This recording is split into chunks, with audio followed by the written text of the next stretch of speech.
Welcome to Art Talk Bus Stop, a monthly interview series with Portland area artists about how they do their work and make a living. I'm Nicole, a freshman at PCC. And I'm Erica Thomas, producer of the show. We are co-hosting remotely, and we're excited to welcome our guest, Jodi Darby. Jodi is a media artist, activist, and educator, specializing in experimental video and photography. Her projects deal with rebellion and joy, and her work seeks to amplify stories that often go unheard while pushing back at the narratives of dominant culture. Jodi, welcome to the show. Thanks for being here. Thanks for inviting me. We had talked early on, Nicole and I, about just asking you to describe your work in your own words. How do you describe your work to young artists or non-artists? Well, it's taken me a minute to get to a place where I can actually talk about my work because I feel like I am constantly experimenting and constantly sort of trying new things and dropping them and picking them up again. And I think that the thing that I've kind of landed on and stuck with for the longest amount of time is kind of reappropriating moving images.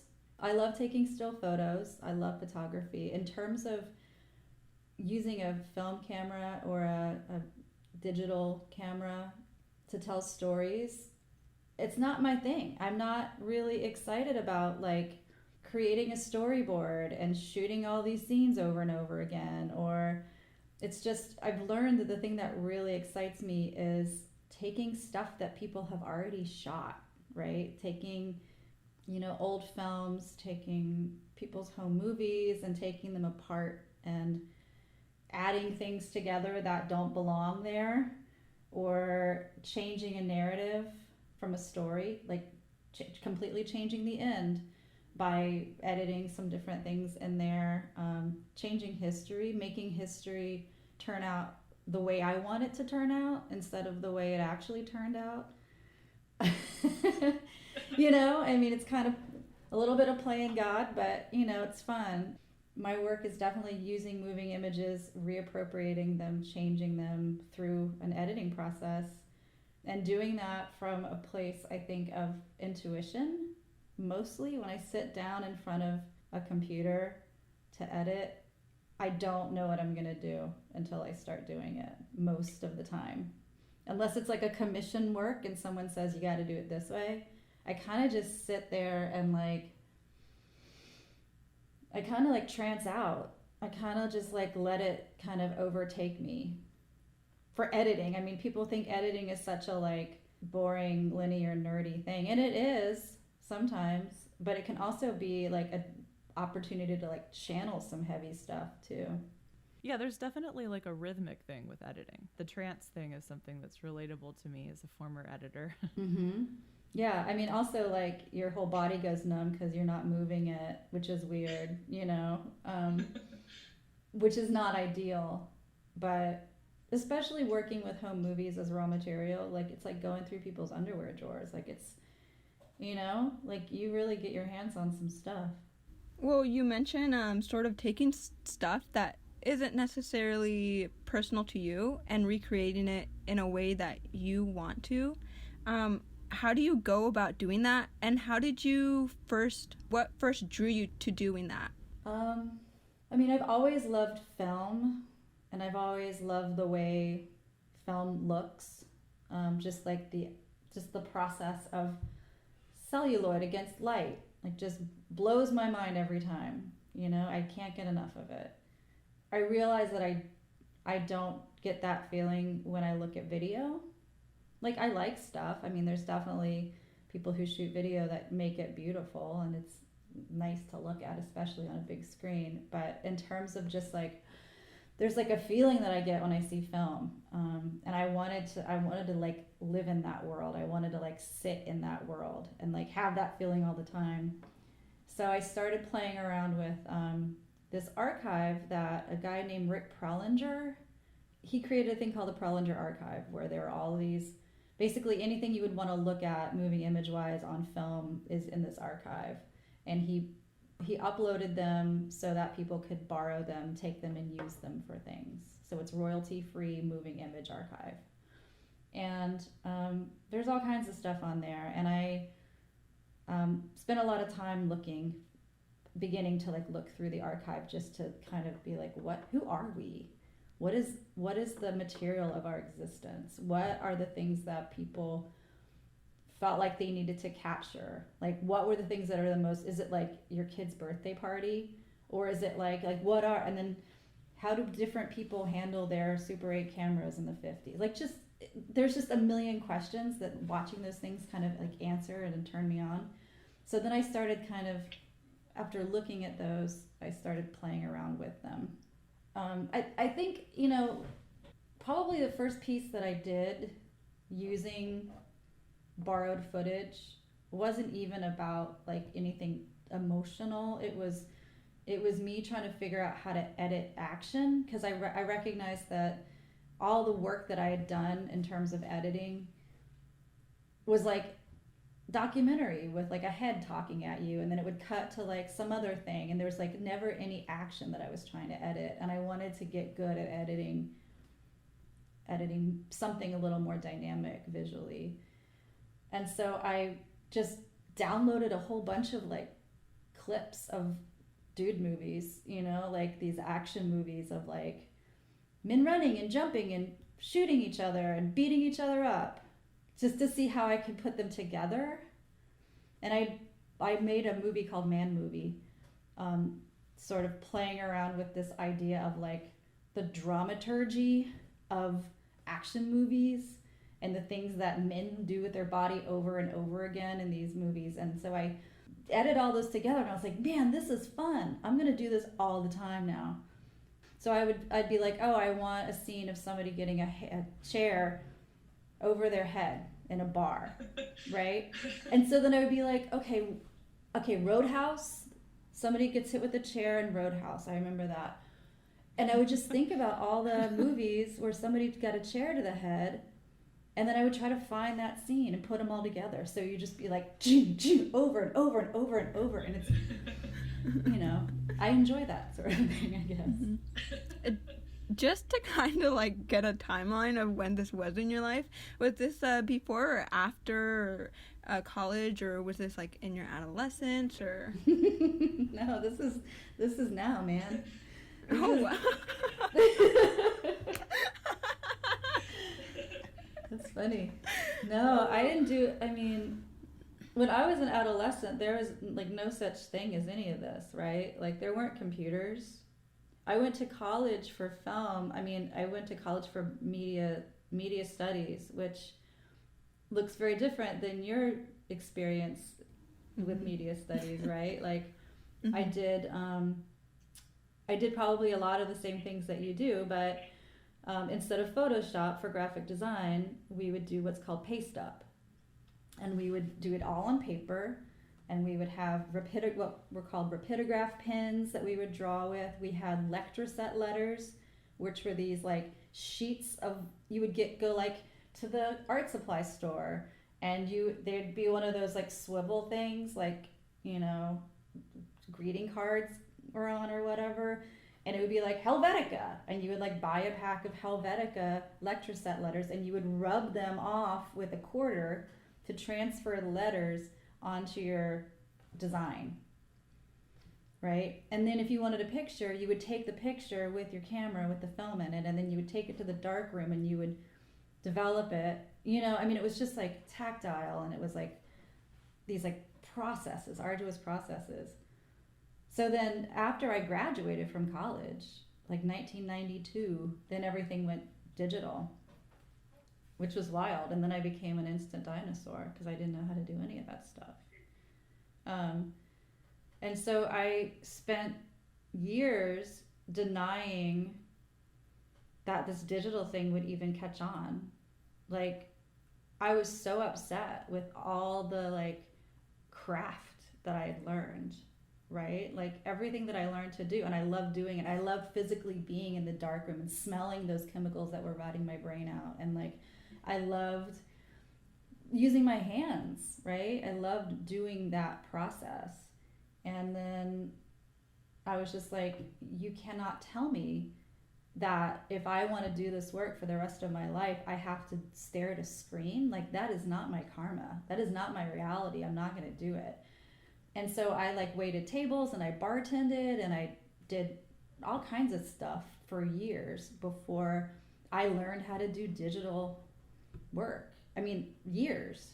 I was a grown up. I was in my like late 20s before I like started figuring out how to like do digital art again. Did you end up ever like actually taking any classes, or did you just become self-taught? I went to PNCA. This was back in the Pleistocene. When was it? Let's see. I moved to Portland in 1996. I think I took the class maybe 1998 at PNCA. And it was a Photoshop class. And I hated it. I hated every second of it. And I was awful at it. Like, I was just like, what is this? The only thing that I liked about it was that the words that the processes in Photoshop were named after the processes in actual graphic design that I was, there's like the burn tool, the dodge tool, like there were things that I could like truck with because I'd done it in the darkroom, and I was like, oh, that's cool. They're actually like borrowing the language and they're using the language of the actual, what I considered like the right way of doing it. I didn't take any other classes after that, and I just taught myself. Like, I just sat down and figured it out. Nicole, you were curious about, Jodi mentioned moving to Portland in, what'd you say, 1996? I think so. Ish. Well, I think the people should know. You grew up on the East Coast, correct? Correct. Yeah, right outside of Washington, D.C.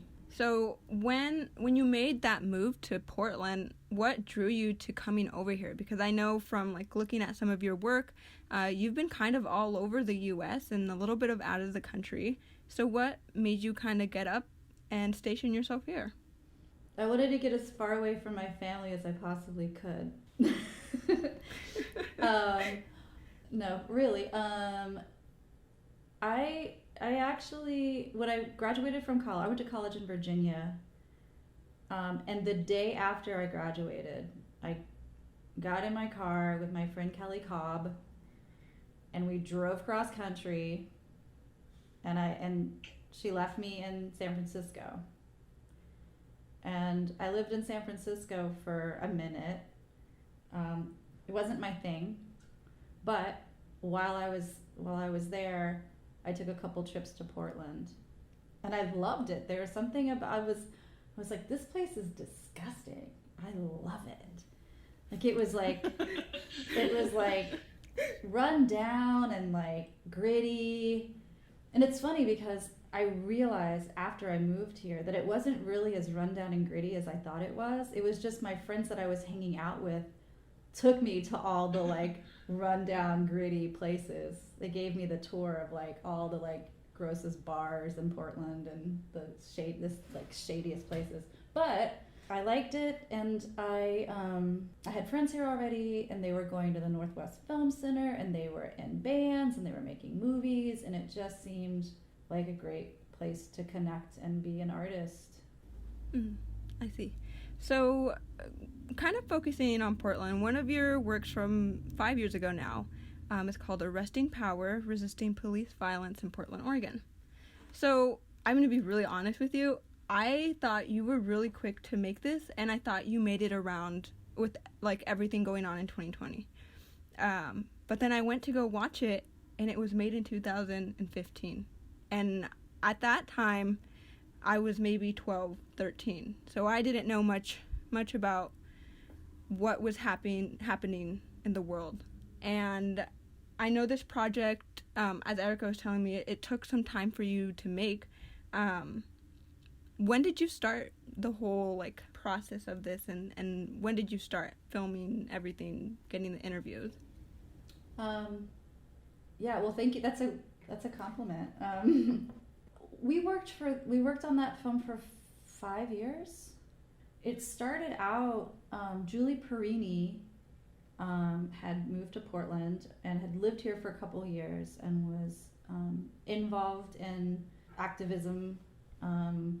She reached out to myself and Aaron Yankee to collaborate on something. We weren't really sure what, but she wanted to do something that was about policing in Portland.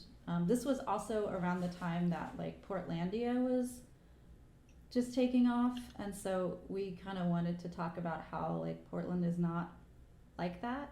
She reached out to us because we had a show together, Aaron and I, on KBOO called Circle A Radio for about 10 years. And it was an anarcha-feminist public affairs show. And Julie knew that we knew a lot of people who were involved in activism. Like, we knew their phone numbers. And so she was like, hey, can we work together? And so out of that collaboration came the first iteration of Arresting Power, which was called Safe and Sound. And it was an installation. And it was basically, it was talking to folks who had negative experiences with police. Whether it was they had family members who were killed by cops, or they themselves had experiences with police here in Portland. And the installation was at Place Gallery. There used to be a gallery upstairs in Pioneer Place Mall, which is wild. A guy, Gabe Flores, used to run that. A lot of people came to that, and a lot of people were interested in it. And we recognized that there was a desire to learn more. Like, people were like, what, this is all news to me.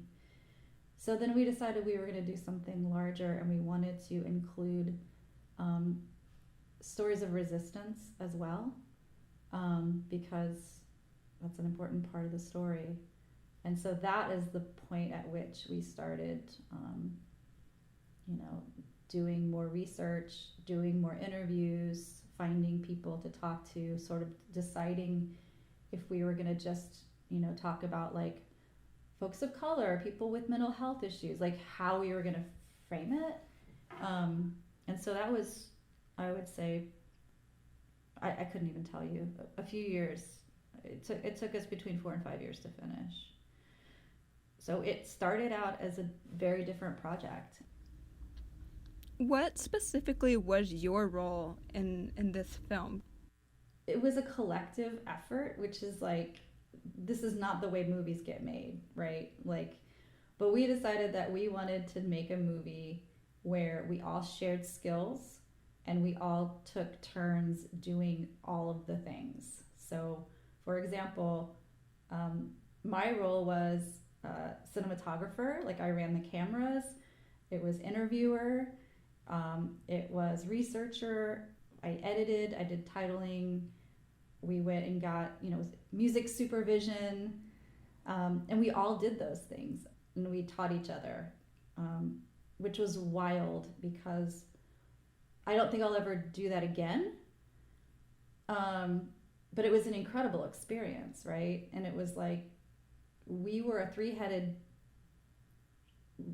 entity, we weren't a monster. I was going to say we were a three-headed monster. We weren't monsters, but we had 3 heads. Like, I feel like I didn't like go to the bathroom during that 5-year period without calling Aaron and Julie and being like, hey, I think I'm going to go to the bathroom now. Like, everything we did, we like ran by each other, like as far as the movie, everything that we did. So if I was editing, I would edit for a day, and then I would send that cut to them, and they would give me feedback, and then I would go make the changes. It was just constant feedback. Or we were just in the same room together all the time working on it. There was like no separation of roles. And I don't know of any movie that's happened that way, like a feature-length film. I don't know, maybe that's a research project. Yeah. I feel like I can sort of relate to like how things aren't normally made like that, but I feel like anything that I do is sort of like that. It's normally not made like that, and I just make it way more harder on myself than it should be. But sort of going off of that, I believe it was you, or it could have been either you, Julie, or Aaron. In an interview, you guys talked about how it was a lot more than you guys realized it was going to be. As if you'd gone on a date with someone who you had a crush on, and you ended up pregnant at the end of it.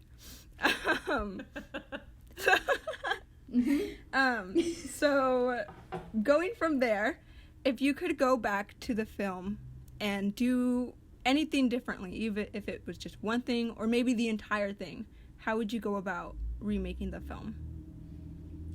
Oh, wow. That's a great question. Nobody's ever asked that question before. I don't know if it's the best answer, but we had a thing happen where we decided we wanted to use this archival footage that we got from the Oregon Historical Society. They have a moving image archive. It's like out in the east side. And we went there to look to see what they had in terms of like civil rights marches and like, well, all the stuff that's now in the movie. And we saw it and we were like, oh my God, we have to have all of this. I mean, this is going to make the movie poignant and feel, real. And then we learned that stuff cost $12 a second. I know, I made that same face, Erica. And so we're like, well, we can't do that. I mean, we didn't have any money, right? And so, but we saw it. We couldn't unsee it. We had to have it, right? And so we got underwritten by KBOO. So we got the nonprofit deal of $6 a second. And we did a Kickstarter. Then kind of soon after we did that and the film was made, Matt Cowan, who runs the Moving Image Archive for the Oregon Historical Society, told us that they decided that footage, all the footage there should be free. And so now it was. Doing that Kickstarter was so panic-inducing. I will never do another Kickstarter again. I feel like it took years off of all of our lives. And I think if I could do something different, I would have talked Matt Cowan into giving us that footage for free and not doing a Kickstarter. Sort of going on to the topic of like grants and residencies, can you kind of talk about the process of receiving either a grant or a residency? Yeah, I mean, it's incredible as somebody who's like making things and putting them out in the world to receive something like that. It's like, it's not just like, oh wow, I can do this project because I have the funding for it, but it's also like, oh, you see me, or you see the worth or the value in this project. And it really does mean a lot. Because sometimes it can feel like you're making stuff in a vacuum and like nobody cares but you. So, I feel like, getting accepted to a residency or getting, having a grant accepted it's not just about the thing itself. It's about like feeling recognized and appreciated. As of right now, it's kind of hard to create things and be collaborative. How do you think you're either going to work on your own things during this time or sort of afterwards, the aftermath of this pandemic? How do you think your work would translate to? Well, I mean, it's interesting. I just did a big project with my partner, who is a flower farmer and a ceramicist. She works in porcelain. And we collaborated on a project that was called Portal. And it's one project in a larger kind of constellation of things that we're going to do together. We intend to like keep collaborating and keep doing work. And it's the work that we did and that we want to continue doing is landscape based. So it's site specific installation work in a landscape outside. And so we were able to do that because, I mean, we lived together, so we could hang out, and then, she's working outside in these plots, planting. So, and then people came and they came to the closing. The work that we did was, it's not up on my website yet because it just happened, but I created videos that were memorials for people who were killed by police. And we put them in the locations of the murders. And originally what we wanted to do was create kind of like goggles, kind of like, what a Viewmaster is? Usually they're red and they're these little like plastic toys that you like put a circular little cartridge in, and then you can like do this, and the cartridge moves and you see different images going around. We wanted to make those. We wanted to make goggles. Mariana was going to make them out of porcelain and then put them around the city. And she would build a slot in the back so that you could slide your cell phone in.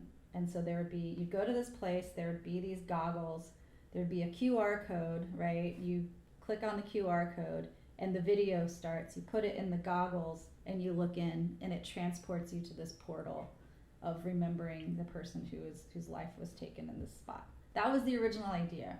And then COVID came, and we were like, people aren't going to want to put their faces on stuff. So we had to change that. So we still made the videos. There were still memorials. There was a huge plot of marigolds that she was tending throughout this whole process that she was growing on a site in Kenton, in the Kenton neighborhood. And those flowers were kind of the mother site for all of the different memorials. We would harvest those marigolds and take them to the different sites all over the city. So that just happened. And then I just finished making a video for this guy, Chris Funk. He's a local musician. He's in a band called the Decemberists.